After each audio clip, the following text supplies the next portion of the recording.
Vamos lá, meus irmãos, dando continuação aqui ao nosso nono dia de aula, na segunda parte. Vou abrir agora aqui um outro slide, que é do professor Fabiano. Depois a gente vai voltar para o slide do Ribeiro, mas, por enquanto, agora a gente vai trabalhar um pouco nos slides do Fabiano, tá bom?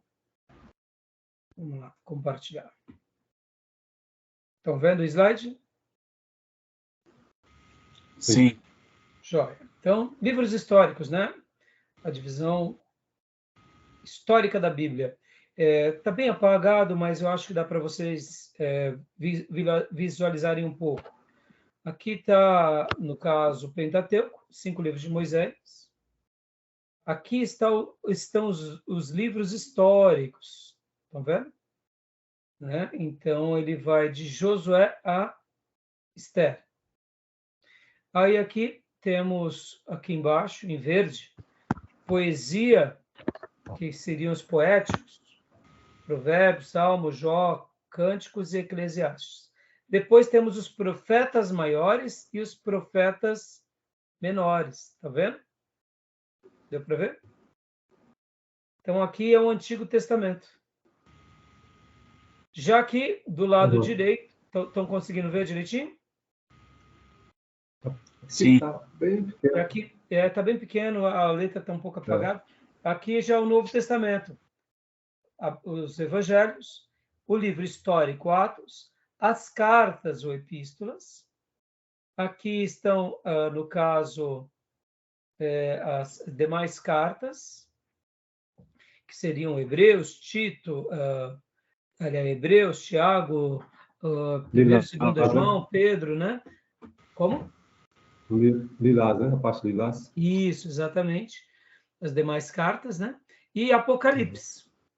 Apocalipse também pode ser descrito ou como uma carta ou como um livro histórico. Também, ou melhor, pode ser visto como um livro, que se trata de profecias, tá bom? Então, alguns vão chamar Apocalipse de livro, que ele é um livro profético, outros vão falar que ele também é uma carta, porque não deixa de ter um endereço, mas, ao mesmo tempo, não é errado falar como carta ou como livro, tá bom? Então, os 12 livros históricos, a gente já viu, continuando aqui, né? Aqui é Josué e Yoshua, Javé é a salvação, Javé salva ou Javé é a salvação. A gente já viu esses detalhes. Frase-chave, ser forte e corajoso. Versículo-chave 1:6, ser forte e corajoso, porque tu farás este povo herdar a terra que sob juramento prometi dar aos teus pais. Não passou, não mudou. Ah, não mudou? Não mudou para Não. vocês? Vou te falar, viu? E agora, mudou? Não. Não, continua. Tá dando trabalho hoje aqui, viu? É alguma coisa que eu não estou sabendo fazer. A sua imagem também não está aparecendo. Ela está sumindo, não sei por quê, Gil. E agora foi? Agora sim. Então, mas aqui embaixo, para mim, aparece um perto de onde está o símbolo do seminário, sabe? Eu tento apagar, eu não sei se aparece para vocês. Eu acho que é isso que está bloqueando a tela. Então, a gente já viu aqui, né, o autor do livro, Josué, menos os últimos versículos. Tema: risco e vitória da fé em Israel, a data, frase, tal. Fatos importantes: travessia do Jordão, confirmação da liderança de Josué, livramento de Raabe, a prostituta, encontro de Josué, né, com o comandante. Você pode ver que, irmãos, cada um vai ter assim os seus detalhes, né? Por outro lado, o professor Raimundo Fabiano está seguindo praticamente as mesmas diretrizes do Ribeiro. Aqui vem um esboço agora da divisão do livro, né? Conquista de Canaã, do capítulo 1 ao 12, divisão de Canaã, do 13 ao 24. Tá? Agora, é claro, irmão, você vê como que quando nós pegamos um livro como esse e fazemos um esboço assim frio, parece que o livro é tão pobre, né? Quando nós lemos tecnicamente o esboço técnico, né? Conquista de Canaã, do 1 ao 12. Mas quando nós lemos o capítulo 1 de Josué, capítulo 2, 3, 4, poxa, a maneira em que Deus se revela não é seco, não não é técnico, né? Exatamente. Começando pelo capítulo 1. É quase que poético a maneira que Deus se apresenta, né? Espirituoso, é cheio de acontecimentos, né? É o Senhor se apresentando ali como um Da vida, né? soldado valente. Hã? Da vida, o texto ele ganha vida. E ganha espiritualidade, né? Podem ver que, irmãos, um fato que eu gosto muito, eu tenho uma mensagem no nosso canal do YouTube É da letra, né? que é baseada em Josué. E ela tem muitas visualizações, mas muitas. Quando eu olho assim, eu falo, e assim, o nosso canal do YouTube, uma coisa que eu procuro tentar, né, fazer, é claro que eu não estou aqui fazendo um discurso do simplismo, tá, irmãos? Se vocês me perguntarem se eu gostaria de ter um canal do YouTube muito pujante, sim, queria. Desejaria ser, sabe, milhares de visualizações e tudo. Mas uma coisa que eu procuro deixar é um crescimento orgânico. Mas tem uma mensagem lá do nosso canal do YouTube que tem muita visualização, é sobre Josué. E assim, o que eu quero falar com isso? Eu acabo pregando muito sobre Josué, é uma coisa meio instintiva. Mas olha que interessante. Josué, ele tem uma característica fortíssima quando ele recebe a autenticação do chamado dele. Assim como o Senhor apareceu na sarça para Moisés, assim foi o Senhor aparecendo para Josué como um soldado. Pode ver que a mesma menção é dita nas duas ocasiões. Quando Deus fala com Moisés na sarça, ele diz: tire as sandálias dos pés, porque o lugar que você está pisando é terra santa. E quando Deus fala para Josué, na pessoa do soldado, com a espada desembainhada, acontece a mesma coisa. Tire a sandália dos pés, porque o lugar que está pisando é santo. Ou seja, o Senhor está autenticando a vocação de Josué. Interessante, não?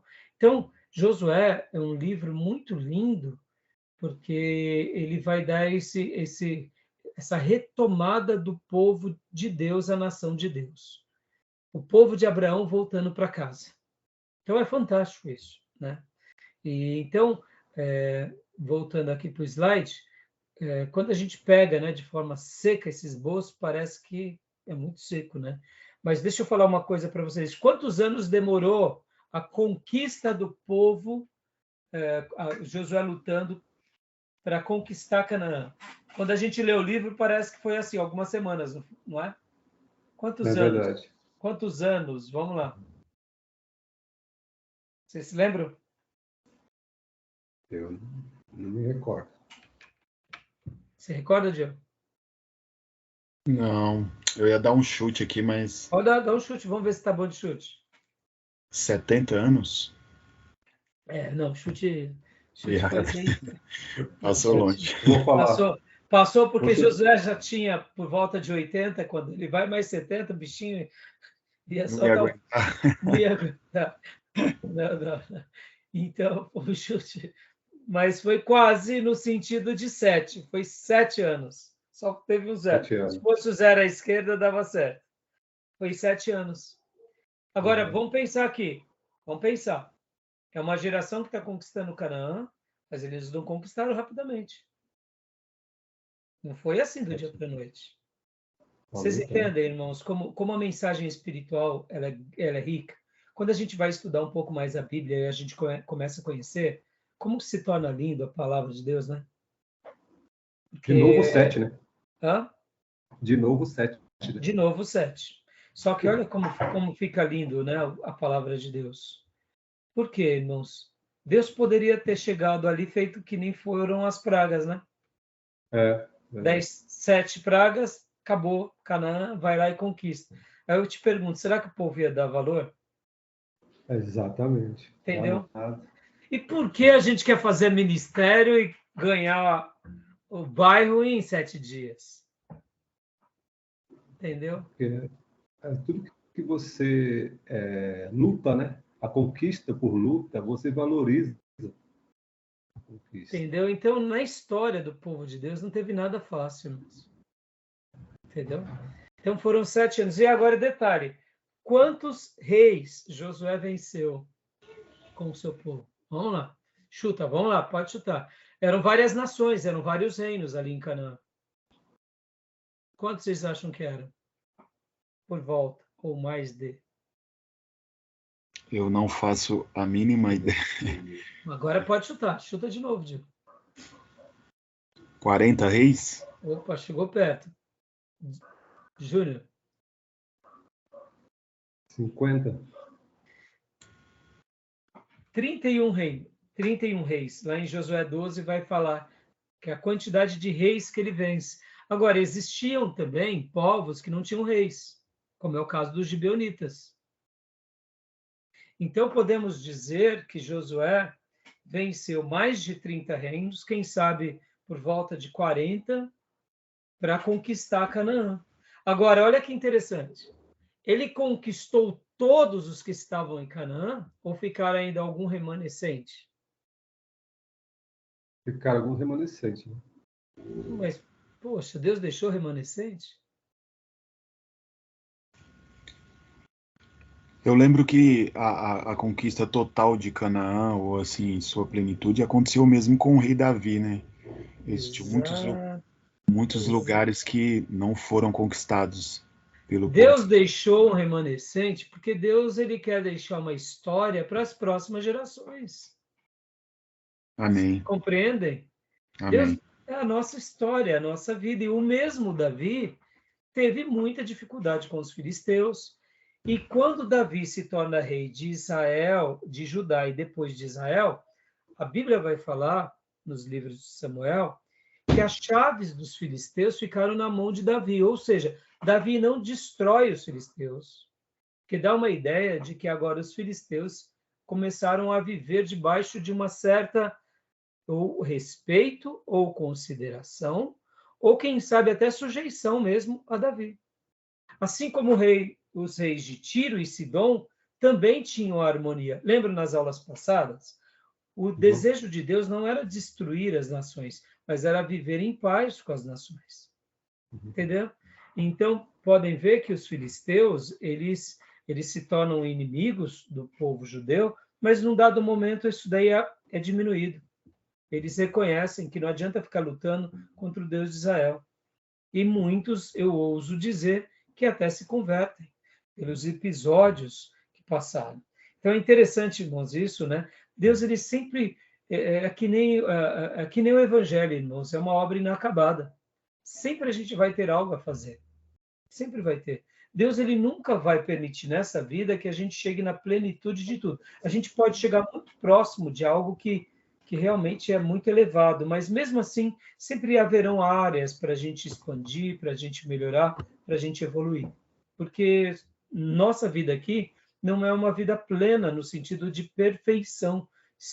Estamos em rumo a uma vida de perfeição, mas ela ainda não se tornou.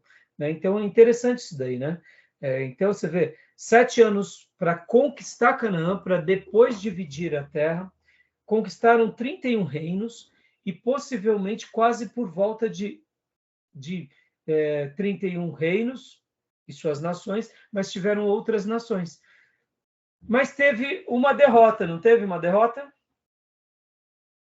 Teve. Qual era a cidade? Foi Ai, né, que derrotou eles. Isso. Ou seja, Deus deixou uma lição, uma derrota. E teve também mais um engano. Quem foi o engano? Um povo que se disfarçou, que veio do deserto, pão bolorado, chegou lá, os anciãos levaram para Josué, e Josué viu o pão embolorado, fez um acordo. Você faz um acordo com a gente? Faz. Com a nossa descendência? Faz. E aí passaram alguns dias e descobriram. Quem eram? Os gibeonitas. Ali foi um pecado? Verdade. Foi um pecado? Propriamente dito, foi embaraço. Foi ali o texto bíblico não vai pôr uma culpa total, mas a Bíblia vai falar, porque eles não consultaram o Senhor. Sim. Com Acã e com a cidade de Ai foi um pecado. Porque Acã escondeu o que não poderia, Muitos possivelmente viram Acã fazendo aquilo e não delataram. Acã teve chance de se arrepender, ele e a sua família, mas não se arrependeram. Ali foi um pecado. E por isso que Israel pereceu, que houve pecado. Já com os gibeonitas, eu diria que não foi diretamente aquele pecado, mas foi um embaraço que levou Falta de a consulta, pecado. né? Não consultaram. Isso acontece com a gente hoje. Tomar Exatamente. decisões sem consultar a Deus. Não consulta a Deus. E ali Josué também, vamos dizer assim, confiou em quem? Nos seus líderes. Confiou em quem? Nos seus companheiros. E Josué era o líder supremo. Ele deveria ter orado a Deus, chamado sacerdotes, chamado e consultado o sumo sacerdote, mas não fez. Fez aliança. Mas os gibeonitas passam, então, a fazer parte agora da nação de Israel, tá bom? Beleza, irmãos? Só dando alguns dados aqui para vocês. Vamos lá. Vamos lá, compartilhando o slide, que agora deve ter parado, né? Esse slide aqui está parando. Vamos lá. Deixa eu ver aqui. É esse? É aqui. Não. Esse daqui não. Errei.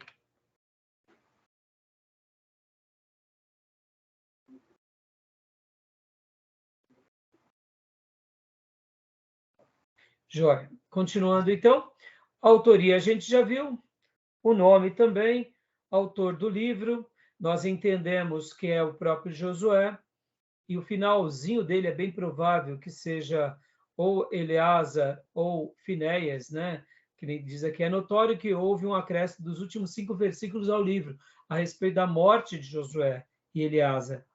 E é bem provável que esse autor seja Finéias, ou um dos anciões, porque tanto Josué quanto Eleazar morrem, né? Então não seria esse.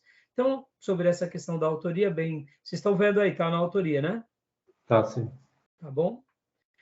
Contexto do livro, né? Israel está agora em condições de tornar posta a terra prometida e cumprir sua missão de ser testemunha entre as nações, pois já se levantou uma nova nação. Josué lidera o povo que outrora era rebelde e agora disciplinado, subjugando as nações de Canaã na força do Senhor dos Exércitos. Eu preguei, né, na pandemia uma série de mensagens baseadas no livro de Josué. E é interessante, irmãos, que Deus liberta o povo do Egito com 10 pragas e foi o próprio Deus quem libertou Israel do Egito.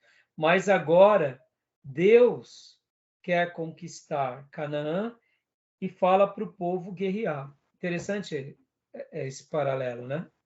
Olha que interessante. Quando Deus liberta o povo do Egito, são as pragas de Deus atingindo o Egito. É a mão de Deus abrindo o Mar Vermelho. Mas agora, para conquistar Canaã, é o povo indo guerrear. Conseguem entender como Deus ele vai se revelando na história? Ora ele faz algo, e ora ele diz, vai lá e trabalha. Ora ele faz um milagre, mas tem hora que ele diz, vai lá e execute. Vocês conseguem entender que essa é uma linguagem divina que acompanha a nossa vida o tempo todo? Por exemplo, aqui agora a gente está estudando. Não está sendo visão. Não está sendo revelação. Está sendo o quê? Pestana e atenção. A gente está tendo que gastar tempo. Mas vai ter um momento que a gente vai estar lendo um texto, de repente vai saltar o Espírito Santo, vai sacudir a gente com uma ideia maravilhosa e a gente vai entender coisas do Altíssimo, porque é a graça dele nos invadindo. Ora é Deus atuando e ora é o Senhor falando, vai lá, meu filho, e trabalha. Por exemplo, hoje ele está dizendo para mim, vai lá, pastor Raimundo, ensina meus alunos. Entendeu? Eu não tenho muita escolha. Eu não posso aqui soltar a espada, né? Mas essa é a nossa relação, né? Podem ver, a gente prega o evangelho, nós não somos o evangelho não é nosso, é de Deus, o poder está nele, mas quem vai converter o coração é o Senhor. A gente só é um porta-voz. Mas a gente tem que pregar, a gente tem que amar, a gente tem que ir lá e tirar o carrapicho. Mas quem vai fazer a obra é Deus. Mas a gente não pode deixar de ir. Mas também a gente não pode achar que é a gente. Ou seja, olha o equilíbrio. Olha a relação. É interessante, né, irmãos? É o tempo todo, né? Tá bom até aí? Leia para nós cenários históricos. É bem legal esses cenários históricos aqui. Cenário histórico. A data do livro, 1405 a 1375 a.C. O livro de Josué não relata todas as conquistas. Exemplo, Siquém entre os montes Ebal e Gerezim. É provável que Josué tenha começado a liderar a nação de Israel com a idade de 79 anos e morrido aos 110 anos. Sua liderança teve duração de 31 anos. Entendeu, tio? Por isso que não tem como, né, os 70. Mas, assim, é que também você não se lembrava que a idade que ele começou a liderar. Verdade. Né? Exato. Então, não tem como. É provável que ele começou com 79 anos, tá? Pode ver que Caleb tinha 85 anos, já era um pouquinho mais velho que ele. Mas não se esqueçam que eles são os remanescentes que saiu do Egito, viram todo acontecer no Egito e foram os únicos que de fato herdaram Canaã naquela dimensão de os dois eleitos que foram aprovados em todos os sentidos, né? Para poder desfrutar desse momento, Josué e Caleb. Deixa eu dar um dado aqui histórico também de Caleb. Caleb, filho do Quenezeu, vocês já notaram que o nome Caleb é só encontrado só aqui, praticamente na história de Josué? Tem mais Caleb na história? Tem mais Caleb no Velho Testamento? Não tem. Não tem, mas por que não tem, né? Quando a gente vai fazer, eu fiz uma lição de casa um dia sobre isso. Mas por que não tem Caleb? Caleb é um. Caleb é um. Vamos lá, Josué, são muitos Josués na história do Velho Testamento. Você vai ver, tem sacerdote, que é o nome Josué, inclusive que volta junto com Esdras, é um grande sacerdote. Mas Caleb não tem nenhum significado do Caleb. nome, né, pastor? Por quê? O que significa Caleb? É cão, né? Exatamente. E por que ele recebeu esse nome de Caleb? Um hebreu recebeu o nome de cão. Oh, meu Deus. O judeu não gosta de cão. No judeu não gosta de cão. E por quê? Possivelmente a resposta está lá em Josué 14:6.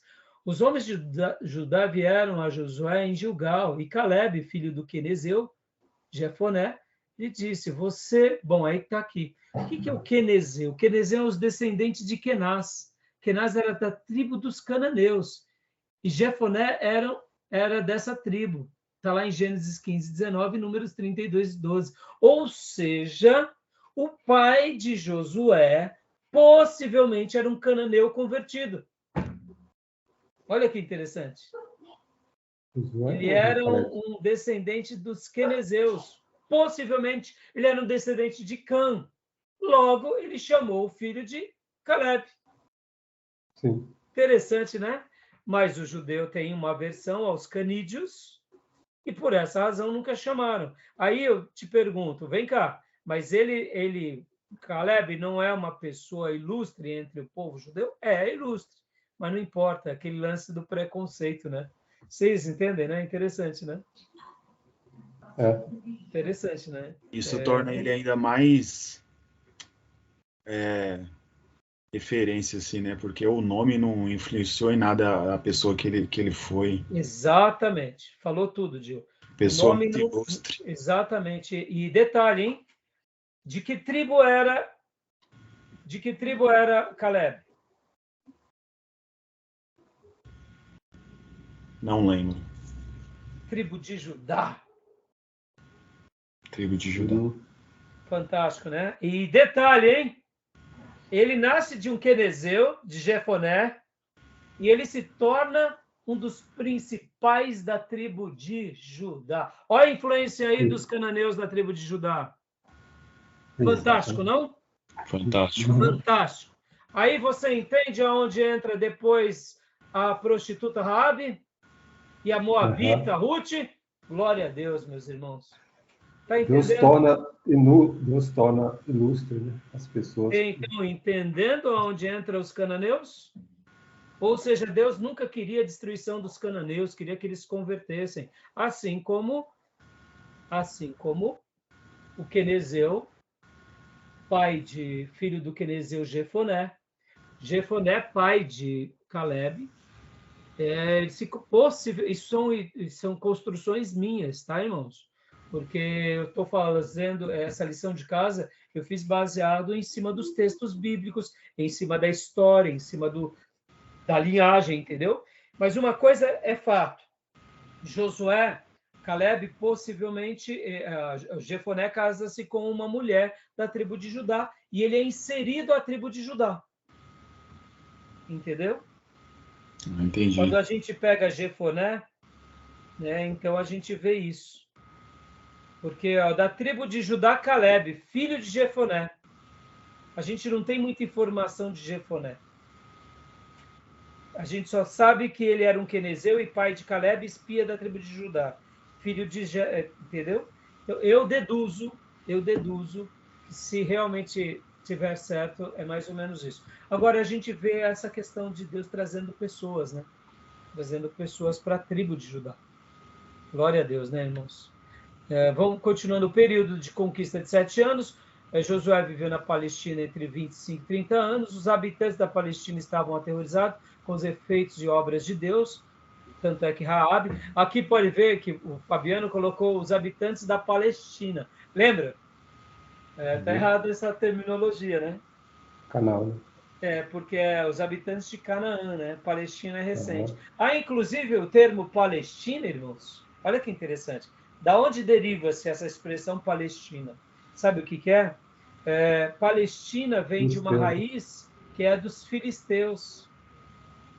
Da onde deriva-se Palestina? Palestina nasce de Filistia, que é os filisteus, que são os povos do mar, que possivelmente são os gregos. Interessante. A terminologia grega, né? Segundo terminologia grega, exatamente. Então, os estudos arqueológicos explicam que escavações de John Gastand, ou Gastand, não sei se pronuncia assim, determina que a data para a queda das muralhas de Jericó foi por volta de 1400 a.C. Há também documentos descobertos de Tel Harmana, do Egito, que confirma a data de 1400 a.C. Essa questão das muralhas de Jericó é muito interessante, irmãos.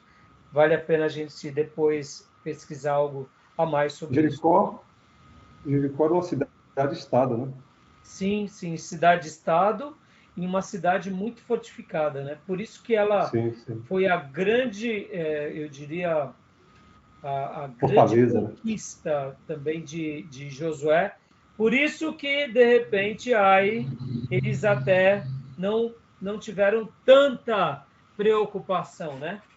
Porque já que ela era uma cidade muito fortificada, uma cidade-estado, uma cidade com muitas guarnições e uma força bélica até significativa, podem ver que foi por causa de Jericó, de uma forma mais acentuada, que os espias, 40 anos atrás, têm aquele medo, né? Eles veem Jericó e veem as muralhas, veem tudo aquilo. A grandeza, né? A grandeza, né? Interessante, né? Então, continuando... Interessante também, pode falar. Só uma, que essas cidades-estado, nesse período aí, elas não tinham uma estabilidade aquisitiva, né? Ou seja, é sua e você estabelece por muito tempo, porque logo outro povo vinha, tomava e agregava aquela região como sua, né? Sim, mas eu não entendi. Não tinha uma estabilidade o quê? Aquisitiva. Aquisitiva, sim. Como... Mas, né, irmão Júnior, quando nós olhamos para a história, isso era muito frequente, né? Eu diria até recentemente isso só vai mudar um pouco mais na história recente, né? Pode ver exatamente. que até hoje, né, a gente está vendo aí as guerras lá no leste europeu. Yugoslávia, né? Pode ver. É uma situação assim de domínio. Toma daqui, toma de lá. Essa é a história do ser humano, né? Verdade. Então, cenário histórico. Não consegue ler, né, Júlio? Tá ruim para você, né? Consigo. Tá. O estado em que achava a nação. A liderança foi atribuída a Josué por conta da morte de Moisés 30 dias antes. De março de 1405 a.C. Aí, a travessia do Jordão foi um pouco antes da Páscoa. Deixa eu ver aqui. Nesta época, o Jordão inundava as margens. Isso. Eu tenho aqui um slide, eu vou até adiantar para vocês aqui. Bem interessante aqui, ó. Vamos ver nesse slide? Olha os sacerdotes, lembra das roupas sacerdotais? Né? E a arca, né? Lembra que se cobria a arca com a cortina? Agora, vem cá. Essas paredes aqui do Jordão, isso é coisa de pentecostal ou não é? Nossa. Não é, Gil? Aqui é de avivado e pentecostal, né? Porque o Jordão... então, uma coisa é o Mar Vermelho, vamos lá, no Egito, tal. Outra coisa é o Jordão, sinuoso, barrento. Só de estar aqui, vamos dizer, se tivesse aqui a 1 metro acima da cabeça dos sacerdotes, já estava bom demais, né? Não, agora essas paredes aqui tá mais para um... Eu sei que como ficção, como poesia, fica bonito. Mas eu particularmente deduzo, né, que de fato sim, as margens do Jordão eles tinham essa questão, né, de se ficarem inundadas, então pontos mais baixos eram mais profundos, tal, dentro do rio. Mas eu acho que não foi assim uma coisa tão como o Mar Vermelho. Mas irmão, é aquilo lá, A cura do cego de Jericó e a ressurreição de Lázaro é tudo cura. É tudo milagre, não é verdade? Então, eu não vou desconsiderar o tamanho do milagre por causa do tamanho da abertura da profundidade, entendeu? Não importa, né? Mas eu fiz questão de mostrar isso para os irmãos, porque isso me lembrou um pouco dos nossos testemunhos exagerados, né? Dimensão, então, um pouco fora sensacionalista. Então, a população, a gente já comentou sobre essa questão, né? E agora aqui, lê o 3 para nós, por gentileza, Júnior. A população? Condição geográfica. A condição geográfica de Canaã, a leste de Canaã, era comparada à da faixa ocidental, desde Sidom, norte, até Gaza e Sodoma, no sul. Gênesis 10, 19. O nome Canaã vem dos filhos de Canaã. Mais tarde é chamada de Palestina pelos romanos, segundo Heródoto. Pelos gregos é chamada de Filisteia. Alestine. Os nativos eram chamados de filisteu. Daí onde deriva-se Palestina. Palestina nada mais é do que uma reconstrução dos filisteus. Então, hoje, se nós falássemos que os palestinos eles são os filisteus, com os filisteus modernos, não estaria nem um pouco errado, né? Com relação ao nome, tá? Não estou falando com relação ao povo, já houve muitas mudanças, tá bom? Cenário histórico, possíveis descendentes de Canaã, isso é muito legal. Os heteus, filhos de Et, estabelecidos na Ásia Menor, girgazeus, proveniente da região ocidental do Mar da Galileia, amorreus, povo montanheiro dos planaltos, oeste e leste do mar, morto, cananeus, tecnicamente da região norte, ferezeus, associado aos povos da região norte, heveus, os pacíficos de Bionitas, perto de Jerusalém, e os jebuseus, tribo guerreira, estabelecida em torno de... Não estou conseguindo... tribo guerreira estabelecida. Que está cortando aqui por causa que está aparecendo aquela notícia. Dá para eu abaixar. Eu não sabia que dava para abaixar. Olha que interessante. Os gibeonitas, eles eram pacíficos. Né? Interessante, né? Cenário político. Canaã havia sido dominada pelo Egito desde o ano de 1468 a.C., e os quais estabeleceram postos militares e cidades reais por toda a terra. Em 1400 a.C., o poder egípcio enfraqueceu-se, deixando a terra vulnerável e passível de invasões, porém as cidades de Canaã estavam bem fortificadas. Jericó foi um exemplo, edificada sobre um outeiro, um monte, rodeada por muros de tijolos, uns de 3,6 metros de largura e outros de quase 2 metros.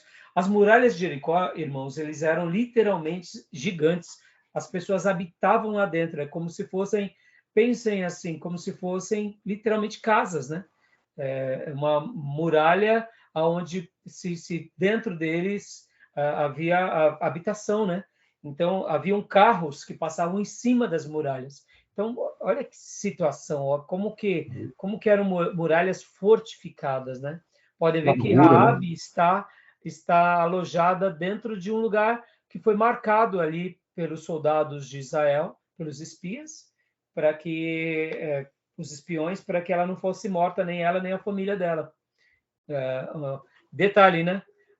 Era algo vermelho, que até remete à ideia, depois, para nós, né, de um significado mais importante. Pode ser por acaso, irmãos, mas eu quero acreditar que esses pequenos acontecimentos sempre vai ter uma mensagem. Por quê? Lembro quando o povo de Deus saiu do Egito, eles tiveram que pintar as ombreiras das portas com o quê? Com o sangue do cordeiro. Então, aqui Raabe, possivelmente, eu acho que os espias naquela hora tiveram essa ideia, ou quem sabe eles tinham alguma coisa, ou foi uma orientação divina mesmo, né? De colocar algo vermelho para dar aquele significado, né? Só que diferente do anjo da morte, agora eram os soldados. Interessante, né? Uhum. E é mais interessante também saber que o Egito dominava essa região. Só que em 1400 o poder do Egito se enfraquece. Agora, olha que interessante. O que acontece por volta... porque, como que é interessante, né? Por que se enfraqueceu aqui, né, irmãos? A gente deduz que foi o episódio, de fato, bem próximo a Moisés, né? Bem próximo a Moisés. Não foi enfraquecimento pelo enfraquecimento, mas imagina aquela ruptura, né? O faraó e a dinastia, os príncipes egípcios, com a saída do povo hebreu, foi ali um momento muito decisivo, em que os egípcios precisaram se concentrar com o quê? Com o cuidado da nação, porque senão eles não sobreviveriam como nação. Pode ser que esse episódio seja o episódio de Moisés? Pode ser. Pode ser que seja um episódio anterior a ele? Pode ser também. Eu só estou comentando aqui que alguns acontecimentos na história a gente não sabe dizer, é uma especulação minha, mas pode ser que tenha sido antes mesmo do episódio do Êxodo, que o Egito tenha deixado de dar uma atenção especial a Canaã. Por algum motivo e por alguma razão. Quem sabe, até em cima disso, eles se concentraram ali em querer colocar, quem sabe, o povo hebreu debaixo de escravidão. Quem sabe foi isso? Não sei. São deduções, tá? São especulações, tá? São hipóteses, tá? Será que a Canaã não era uma possível colônia do Egito? Não. Então, é isso que está dizendo aqui no slide. Pode ver, ó. Canaã havia sido dominada pelo Egito desde 1468 a.C., os quais estabeleceram postos militares e cidades reais por toda a terra. Em 1400, o poder egípcio se enfraqueceu. Eu estou reconstruindo aqui hipóteses que pode ter sido o enfraquecimento antes mesmo da saída do Êxodo, ou pode ser, quem sabe, pelo Êxodo, mas são especulações, tá, irmãos? E também pode ter a questão de sucessão no Egito. Tinha um faraó que perdia o poder, outro entrava, tinha mais poder, tinha então, essa oscilação. Sim. E também momentos econômicos, né? Sim. Por exemplo, os romanos, para manter colônia, era complicado. Exatamente. Era muito gasto. Exatamente. Essa questão, irmãos, por exemplo, fazer uma guerra. A gente pensa que eu vou ali e guerreio. Não, irmãos. Muitas guerras já começam falidas, porque elas não têm como sustentar os soldados no campo de batalha. Não tendo como sustentar os soldados em campo de batalha, a guerra já acabou. Você leva ali uma quantidade enorme de soldados e você fica desprotegido à nação. Verdade. Então, uma guerra, ela começa também de forma econômica, entendeu? Exato. Então, os motivos a gente não sabe, eu só dei especulações, tá, irmãos? O objetivo do livro de Josué foi preservar a história da conquista de Canaã e a divisão da terra entre as tribos. Nesse livro encontramos relatos acerca da fidelidade do Senhor, cumprindo em Josué a aliança que havia feito com o seu servo Moisés, como a gente vê no capítulo 1, versículo 2 ao 6. Há também os relatos da vitória obtida por sua posteridade, por seguir e obedecer à liderança teocrática do Senhor, em vez de recorrer à força humana. Ou seja, podem ver que Josué é um exemplo de líder porque ele segue essa teocracia. Josué foi esse líder, foi esse homem guerreiro que cumpriu uma missão, mas ele seguia as diretrizes, né? Josué era um líder preparado. Olha que interessante esse slide. Ele tinha uma experiência militar, que ele lutou contra os amalequitas lá no deserto. Ele conhecia a terra porque ele foi um espia, ou seja, ele era uma pessoa antenada. E ele tinha um preparo espiritual, ele era um discípulo de Moisés, ou seja, ele era auxiliar de Moisés. Ele tinha qualificações espirituais, ele tinha conhecimento da terra, ou seja, ele tinha conhecimento, e ele tinha também experiência militar. Então, isso é muito interessante, né, irmãos? Muitas vezes na nossa vida a gente precisa crescer em várias áreas da nossa experiência, né? Cenário religioso. E aqui é muito interessante esse slide aqui. Bom, Gil, dá para ler para nós o cenário religioso? Sim, pastor. Então, leia para nós. A terra de Canaã era infestada pela idolatria, tanto na questão moral quanto na religiosa. As divindades cultuadas, El era um deus supremo, poemas ugaríticos relatam acerca das ações cruéis, tirânica, sanguinária do povo. Também fala da prostituição espiritual por meio da sensualidade incontrolável. Baal. Este era o filho de El. O seu sucessor dominava um grupo de cananeus e era considerado o Senhor do céu. Era o Deus da chuva e da vegetação. Resumindo, só uma coisa importante. Resumindo, sim, pode ver que ele é o Deus da chuva e da vegetação. Ele é o sucessor de El. E ele domina os cananeus e ele é o Senhor dos céus. Em outras palavras, ele era o Deus da prosperidade. Ele era o Deus da colheita, da fartura. Porque tendo chuva e tendo vegetação, você tem o quê? Tem água, tem gado, tem prosperidade, tem pastagem, você tem plantações, você tem civilização abençoada. Então, Baal é o Deus da prosperidade. Interessante, né? Agora, olha que interessante. El, como Deus supremo para os cananeus, vocês vão ver e vão aprender depois, lá em Missões, que vocês vão ver que também El, pode ver El Shaddai, o El no hebraico recebe como o nome de Deus. Então, muitas vezes, essa questão da correspondência, a gente vai vendo que há uma certa semelhança entre algumas linguagens entre os cananeus e o povo hebreu. Mas isso não significa que é a mesma coisa. Mas há uma semelhança e uma maneira em que Deus também tinha já se revelado para aquele povo. Só que como o povo muitas vezes se torna idólatra, eles se corrompem. Pode ver que de El, eles surgem várias ideias e pode ver que é um povo que pratica o quê? Uma certa tirania, é um povo sanguinário, tem a questão das prostitutas cultuais, ou seja, aí já é outra questão. Sabe aquela questão, irmãos, de chamarmos Deus de Alá, ou melhor, é isso, de Alá, né? Falar que Deus é Alá, num primeiro momento, muitos cristãos fazem essa correspondência quando estão evangelizando. É claro que é quando a gente vai falar numa linguagem muçulmana, Alá é o Deus dos islâmicos, dos muçulmanos, e de contrapartida, aí vem a revelação com Maomé, que vem todo o Alcorão e etc. e tal. Mas chamar Deus de Alá e chamar como o Criador de todas as coisas, num primeiro momento não está errado. É uma discussão que depois a gente vai trabalhar mais isso nas aulas de missões. Mas vocês conseguem entender? O católico chama Deus de eterno, o espírita chama Deus de eterno, o cristão chama Deus de eterno, não tem nenhum problema falar o Criador de todas as coisas. Mas como você adora aquele Criador, que é aí onde entram os embrólios e os problemas. Estão entendendo? Então, eu fiz questão só de comentar aqui, El, porque pode ver El Shaddai, né? Elohim, né? Jeová, Sabaote, vocês vão ver o El em vários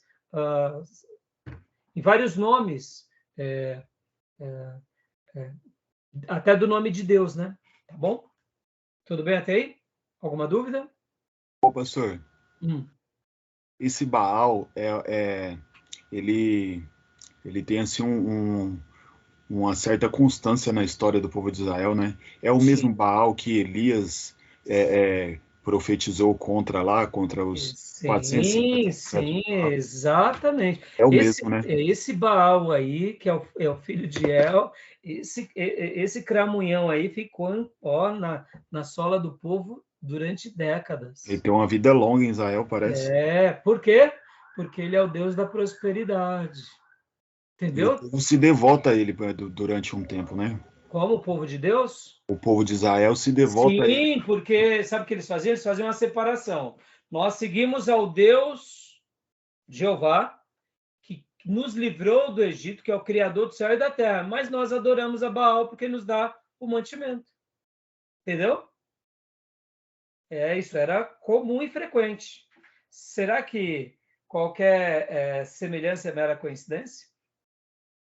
Por isso que Elias falou, até quando vocês vão cochear entre dois pensamentos, né? Exato, ficar encoxilhando, né? Palavra diferente, né?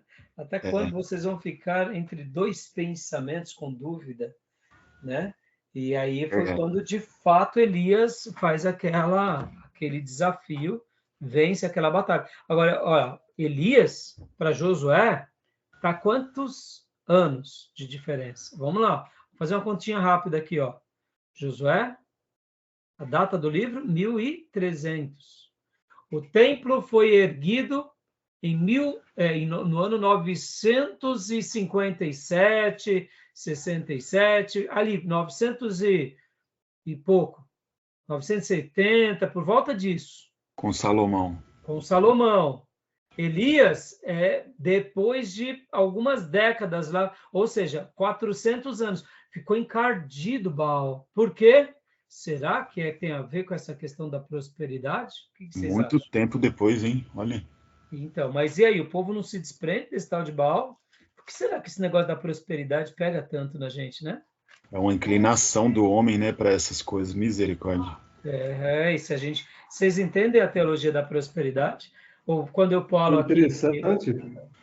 Quando eu falo aqui, né? Por exemplo, que qualquer semelhança é mera coincidência, o catolicismo ele não tem os seus ídolos que ele adora? Sim. Exatamente. Né? Porque, afinal de contas, os ídolos prosperam, me dão proteção. Os ídolos me dão até casamento. Tem santo casamenteiro que desenterra as encalhadas. Né? Então, e agora? E nós, crentes? Nós será que temos os nossos Baals também? Sim. Entendeu? Lembra que eu venho falando em muitas aulas e já até preguei sobre isso em aula inaugural, falando que há um ídolo invisível chamado prosperidade? Está entendendo? Olha o Baal aí, numa linguagem cristã triunfalista. Olha que perigo.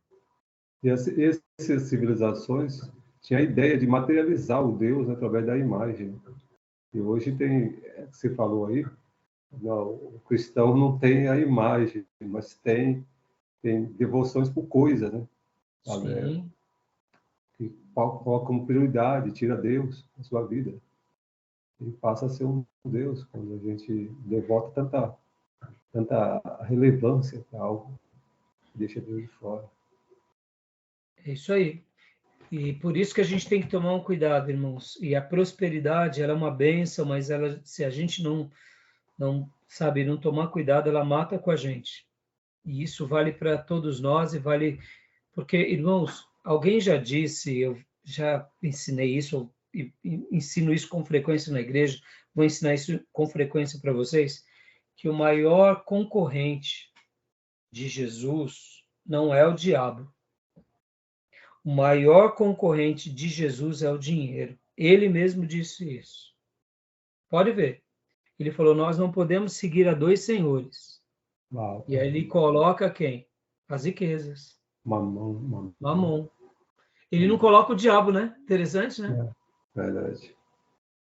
Mamon está a serviço do diabo, mas é Mamon. Então, o maior concorrente de Jesus é Baal, é o Deus da prosperidade. É a prosperidade. Curioso, né? É a prosperidade distorcida, tá bom? Então, beleza? Pode continuar lendo, Gil. Ok. Anat era irmã de Baal. Ela estava entre as três deusas protetoras do sexo e da guerra. Ao mesmo tempo, havia prostituição espiritual e sacrifício de crianças. Astarote e Azerá eram esposas de Baal e também deusas do sexo e da guerra. Então, você vê, essas Astarotes, Acera, Astarote, né, esposas de Baal, sexo e guerra, faziam com que o culto dos cananeus fossem repletos de práticas sexuais e imorais. E Anat, irmã de Baal, que ao mesmo tempo era uma deusa protetora do sexo e da guerra, fazia também sacrifícios de criança, assim como outros ídolos cananeus eram ídolos que faziam sacrifícios de crianças, irmãos. Os cananeus, irmãos, na sua melhor definição, eles eram idólatras, eles eram cruéis e eles eram imorais. E o culto deles era uma miscigenação de tudo isso, regado a uma pseudo-prosperidade, para que eles pudessem receber bênçãos. Por exemplo, irmãos, quando a gente vai estudar um pouco mais sobre essa história da religião cananeia, era comum um cananeu pegar um filho na construção de uma casa e sacrificá-lo como pedra fundamental na base da casa. Dá para acreditar num negócio desse? Parece um pouco com a mitologia dos Vikings, né, pastor? Olha, sexo, guerra e sacrifício de crianças. Sim, mas mesmo assim eu ainda deduzo, olha, eu não conheço a fundo os Vikings, tá? Eu ainda deduzo que os Vikings, eles ainda não eram tão cruéis, porque assim, por exemplo, como eu disse agora, você pegar, por exemplo, o seu filho, Gil, você edificar uma casa com o sacrifício de um filho, entendeu? Você pegar um outro filho e colocar nas mãos de Moloque, que era um deus, que era como uma fornalha, que tinha umas mãos que saíam para fora, e você colocava um bebê, ele trazia para dentro e a criança gritava, e você ali fazia um culto, dedicando o seu bebê. Meu Deus. Entendeu? Então, quando Deus pede para que essa nação, que são os cananeus, de uma forma geral, mesmo sendo cidades e estados, fossem eliminados, é porque eles eram muito malignos. Não era uma questão apenas de ir lá é porque eles praticaram muitas coisas cruéis e a mensagem da pregação por parte do povo de Deus tinha chegado a eles, mas eles eram extremamente cruéis e hostis a qualquer outra coisa que não fosse aquilo que eles acreditavam. Por isso que Deus os manda destruí-los. Pode ver que a única exceção são os gibeonitas, que eles eram um povo pacífico. E eles não queriam reis. Pode ver que a Bíblia vai comentar que eles não tinham reis. Então, além dos 31 reis que nós vemos, que o livro de Josué registra, capítulo 12, tinham nações, como os gibeonitas, que não tinham reis. Então, a gente chega a uma dedução que foram por volta de 40 nações, contando essas 31 nações com reis, mais essas outras como os gibeonitas que não tinham reis. Interessante, né? Agora, é claro, nem todas elas eram tão cruéis. Por exemplo, os gibeonitas, eles estavam dispostos a seguir o Deus de Israel. Entendeu? Então, na realidade, o cenário religioso era cruel. E Deus deixou ainda o remanescente, que era para continuar fazendo com que o povo de Deus abrisse os olhos, entendeu? Pode falar. Tipo de quimbanda, né? Olha, é coisa disso para pior, entendeu? Coisa disso para pior. Tá bom? Continuando aqui, Josué encontra o seu comandante, a gente já sabe que aqui foi o próprio Jesus, o comandante. O sol para, como nós já mencionamos, e olha que interessante, hein? Josué, nessa batalha, foi socorrer quem? Que povo? Os gibeonitas. Interessante, não? Exatamente. Olha aí, meu Deus do céu. Até nisso eu vejo Deus. O Josué não orou a Deus, não. Possivelmente ali, o que acontece? Se ele tivesse orado a Deus, a falcatrua tinha caído por terra, possivelmente os gibeonitas iam pedir perdão de outro jeito, e possivelmente iam se tornar escravos, como de fato se tornaram. Mas aqui, Josué, cumprindo a palavra dele, olha como ele era teocrático, irmãos. Ele errou, vira a página, pediu perdão, agora eles são nossos irmãos, e eles foram socorrer os gibeonitas. E o sol para. A gente entende aqui que possivelmente não é o sol, talvez é o globo. Irmãos, é um mistério, tá, irmãos? Pastor Rai, me explica isso daqui. Eu vou explicar para vocês como eu vou conseguir explicar Lázaro, tá bom? O que aconteceu com Lázaro, pastor? Depois de 4 dias, mal cheiroso, ressuscitou, tá bom? Como que é o nome disso, pastor? É milagre. E aqui, pastor, também é milagre. É por isso que a gente chama de milagre, porque não tem explicação, entendeu, irmãos? Lembra do relógio de Acácio? Uhum.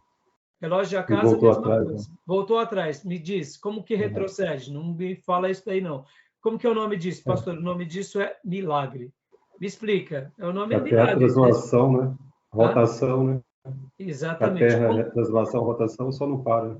Exatamente. Como que para, como que o Sol para, irmãos? Hoje a gente sabe que a Terra ela está entre rotação e translação. Alguma coisa aconteceu no cosmos. E lá no relógio de Acácio, Né? a mesma coisa. Ou seja, pastor, você acredita nisso? Eu acredito tanto nisso quanto eu acredito na ressurreição de Cristo. Tá bom, meus irmãos? Para mim não há nenhuma dúvida, tá? Então, aqui algumas explicações sobre isso. Cristologia no livro Josué. A gente vê que no livro de Josué não há uma profecia relacionada ao Messias, porém podemos encontrar várias tipologias acerca do Cristo. O cordão de linho vermelho na janela de Raabe, identificando a casa de Raabe, servindo de fé, esse tipo era visto como uma obra redentora do Messias. Aqui é uma tipologia, tá, irmãos? Raabe também, ela teve fé. Então, outra questão aqui sobre a salvação de todos os povos. Ela era uma moradora de Jericó, ela era uma cananeia, sim. O comandante dos exércitos é uma cristofania, sem dúvida, ou seja, o próprio Cristo aparecendo. O próprio Josué, neste livro, é um tipo por excelência de Cristo, tanto seu nome como a gente sabe que Josué é o nome hebraico para Jesus no grego, ou seja, o Senhor salva. Aqui quem salva a nação, né, quem leva a nação a essa grande salvação é Josué, é uma tipologia. O apóstolo Paulo em Efésios 6, como uma batalha, o apóstolo Paulo em Efésios 6, como uma batalha que pode ser vencida pelo uso da armadura de Deus, dando uma outra tipologia, né? Aqui aposta a terra, que são mapas, né? A gente já viu isso bastante em geografia, o irmão Júnior vai ver lá para frente, né? Que aqui é quando conquista as 12 tribos e faz a divisão. Beleza? Tudo bem? Ok. Tranquilo? Fechamos? Sim. Tinha um tal de Baal Peor também, né? Baal Peor. Mas qual que é a dúvida? Não, acho que tá. Fala lá Elias também, né? Acho que o povo consultou lá, Baal Peor. Então, mas esse Baal Peor nada mais é do que o próprio Baal. É ele, né? Esse Baal pior, né? Que na realidade, ali também, seria quando Balaão leva eles. É mesmo. Entendeu? Lá mesmo, Baal pior. Tudo que Foi. vocês vão ver que vai ter uma influência gigantesca de Baal em tudo. E sempre vai ter Baal. Por exemplo, os postes ídolos. Lembram quando Jacó foge de Labão e as esposas dele levam lá os postes ídolos, Balaíns. Uhum. Sim, Balaíns né? nada mais era do que ídolos do lar. Irmãos, Sim. a idolatria, Deriva de tudo isso. tudo é claro que ali no caso Balaíns são ídolos do lar. Mas pensem assim, são objetos sagrados que para eles eram importantes. Podem ver que Abraão, ou melhor, Jacó, em algum momento vai fazer uma limpa na casa, pedindo para que todo mundo jogue fora as coisas. Por quê? Porque são coisas de idolatria que o povo de Deus não deveria ter costumes ou práticas. Tá bom? Mas percebam como sempre o nosso coração ele se inclina facilmente para o quê? Para o físico, não para o espiritual. É verdade. Tá bom? Terminamos aqui, Josué? Ok. Beleza? Oi, pois não. Beleza. Posso tirar uma dúvida? Claro, pode. Eu nunca tive muita clareza a respeito das cidades de refúgio. Não, então, a cidade de refúgio, você vai ver que os levitas foram divididos em 48 cidades. Sim. E olha que interessante, hein? Quando a gente lê o livro de Josué, isso é muito interessante. Os coatitas, lembra quem eram os coatitas? Eles eram levitas? Eles eram da tribo de Levi, mas dentro dos coatitas veio qual ramo? Dos sacerdotes, se não me engano. Exato, sacerdócio de Arão. Então, os coatitas, que desemboca dentro de Arão, Sim. e aí Arão vem a família sacerdotal. A sorte dos coatitas cai em Judá, Simeão e Benjamim, onde vai ser o templo futuramente, a divisão da terra. Então, quando a divisão da terra é feita, as cidades levitas são divididas em 48 cidades em todas as 12 tribos, tanto a leste quanto a oeste. O que acontece com isso? Dentro de todas essas cidades, 48, 6 cidades foram cidades de refúgio, que os levitas cuidavam. 3 a leste e 3 a oeste. E se a gente olha no mapa de Israel, vamos pegar esse mapa aqui. Deixa eu pegar aquele mapa que a gente estava vendo há pouco. Se a gente pegar o mapa que a gente estava vendo há pouco... Eita, por que não está vindo aqui? Aqui. Deixa eu compartilhar de novo. Se você pegar esse mapa aqui, Gil, você vai ver e depois fizer uma lição de casa junto com... Você vai... Aqui, ó. Estão vendo o mapa? Sim. Então aqui, esse mapa à esquerda está um pouco mais embolado, mas porque está os nomes das cidades, tá vendo? Deixa eu pegar um outro mapa aqui, rapidinho. Deixa eu pegar um outro mapa que dê uma visualização melhor. Deixa eu vir aqui para a geografia bíblica, que aí a gente vai ter mapas mais detalhados e aí a explicação fica melhor. Geografia bíblica 1, mapas de Strong. Deixa eu ver aqui rapidinho. Aqui. Só pegar aqui e compartilhar essa tela.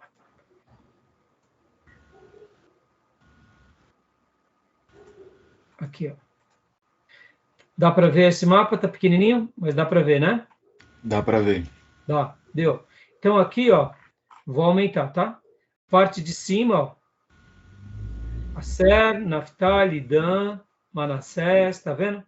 Aí vem aqui o Mar da Galileia. Sim. Ou Mar de Quinerete.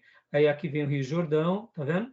Aí vem, aqui são as 2 tribos e meia leste, Ruben, Gad e Manassés. E aqui vem as demais tribos, né? Tá vendo? Então, quando você pega aqui, por exemplo, é que aqui não está, mas quando você pega essa divisão, então tá aqui, ó, na realidade, deixa eu mudar de novo para cá. Não, aqui tá dando para ver, não sei se vocês conseguem ver bem, mas essa parte aqui, todinha, são as 12 tribos. O que acontece? As cidades de refúgio ficavam uma aqui a norte, de um lado, aí em Manassés, a outra aqui. Outra bem no meio, e outra aqui. E outra bem no, tipo aqui, como se fosse no sul, e outra aqui. Então, havia 3 cidades de refúgio desse lado e 3 cidades de refúgio desse lado. Uhum. Por que bem distribuído assim? Que era para dar tempo de correr e chegar rápido lá. E o que eram essas cidades de refúgio? Recapitulando, eram os lugares onde uma pessoa que cometeu um crime, ela podia ir lá e se refugiar até o seu julgamento. Por exemplo, você cometeu um crime sem intenção. Então, o que acontece? Parou o compartilhamento, né? Você cometeu um crime sem intenção, e você precisava de ser ouvida a sua causa, mas a família do Júnior quer sangue por sangue, acha que você matou. Você era gerente do Júnior e deixou cair uma roda na cabeça do Júnior. Proteção, não, né? não. Uma proteção. O Júnior né? Então, o que era a cidade de refúgio? Era uma proteção. Se fosse uma morte, como a gente viu, dolosa ou culposa, lembra? Semana passada até a gente entrou nesse assunto. Dolo é com vontade, de propósito. Culposo é porque você comete, mas você tem culpa porque você não amarrou a roda direito. Mas você não ia imaginar que o Júnior ia passar lá no sábado. Ele passou lá no sábado e caiu a roda. Entendeu? Então, a cidade de refúgio era para você ir lá e se refugiar, para você ter o abrigo. E vamos supor que a família do Júnior quisesse, a qualquer custo, a sua morte. Você ia ficar lá durante todos os dias da sua vida. Lá você estava protegido. Debaixo da proteção de quem? Dos levitas. Quem cuidava da cidade de refúgio? Os levitas. Prisão cautelar, né? Não era uma prisão cautelar, porque não era uma prisão, mas era uma proteção cautelar. Proteção. Você tinha uma vida. Sim, poderia ser, você estava guardado lá. E se o Júnior, a família do Júnior entrasse lá, aí sim eles eram culpados porque eles quebraram uma regra.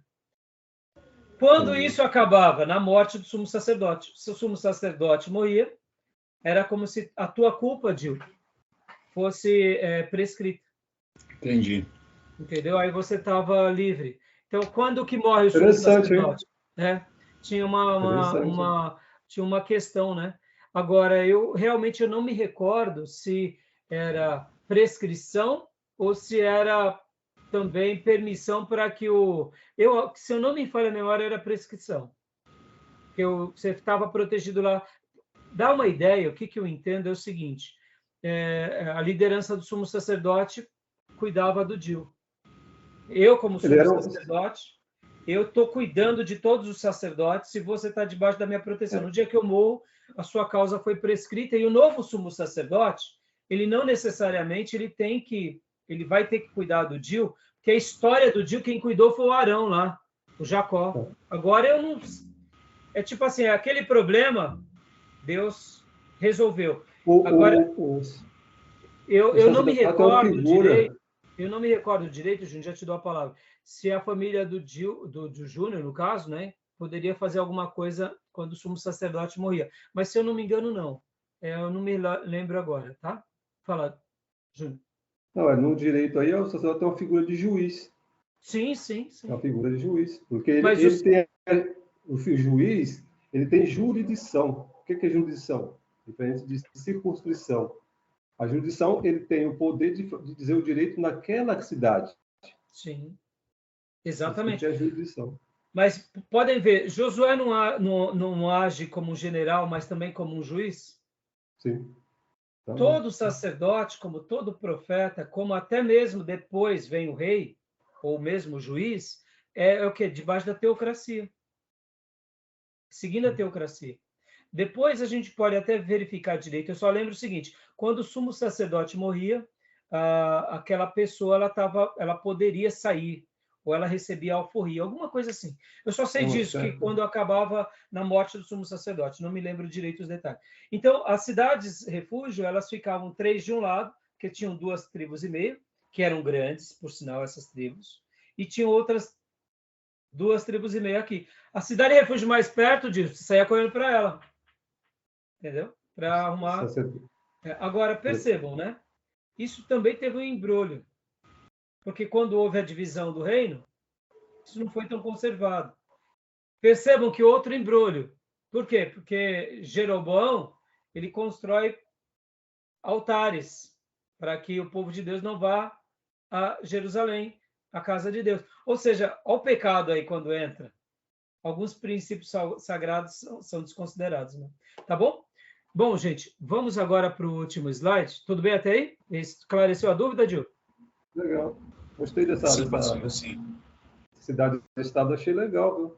Então, depois, já que você é advogado, Júnior, depois dá uma verificada lá, eu também posso dar, me ajuda a lembrar, que são tantas coisas, e agora eu estou focado em várias coisas, talvez eu não me lembre, mas dá uma pesquisada, você como jurista, né, como advogado, você vai achar muito interessante essa questão, muito interessante.